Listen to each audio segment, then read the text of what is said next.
นี่คือภาพบรรยากาศรูปปั้นกระหอกดอนในตำนานนี่แหละกระหอกดอนนองหานแหละนี่ตอนทำนี่พาไปการประชมทำภาพรูปปั้นกระหอกดอนนองหานมาให้เบิ่งเลยกระหอกดอนนี่มีตำนานนะกระหอกดอนตำนานอย่างบอกตำนานหาแดงนางไอ่ว่าเรื่องเล่าในตำนานเจ้าเพิ่นเป็นท่าพังคีลูกชายของเจ้าเมืองบาดาลครับขึ้นมาในบริเวณบ้านเมืองของเมืองโคมนะครับเจ้าในตำนานนะกระหอกดอนนี่คือท่าพังคีได้จริงๆแล้วเพิ่นบอกมันกระหอกมันกระหอกธรรมดาได้นี่แหละคือกระหอกดอนท่าพังคี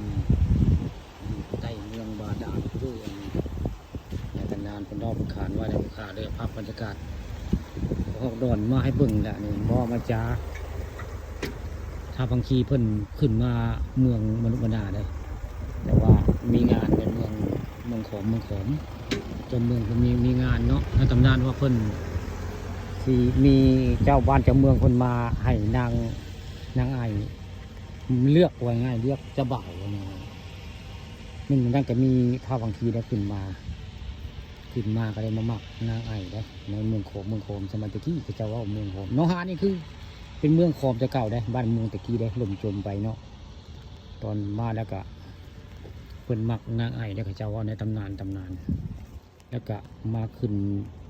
แปลงกายเป็นของโดนมาเต้นมาโด่งอยู่หน้าต่างบ้านนางไอคำได้นางไอคำก็มักอยากได้อยากกระหอกโดนนะนี่แหละกระหอกโดนในตำนานแหละที่เจ้าปั้นไว้เป็นที่ระลึกของหนองหานสกลนครแหละนี่ข้ากับมอเรื่องสั้นๆได้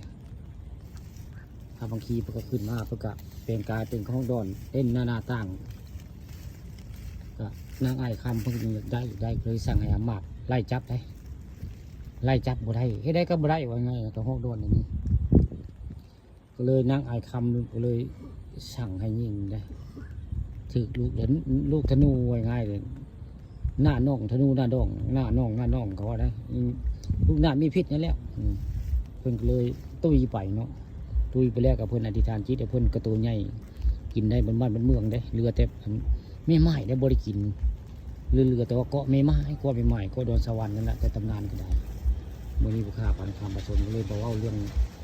ลูกปั้นกันกระหอกนี่แหละก็เพราะว่าเพิ่งกระหอกนี่กระหอกโดนในตำนานนี่แหละกระหอกโดนในตำนานกระหอกนองหางสกลนครนี่คือท่าพังคีได้ตัวจริง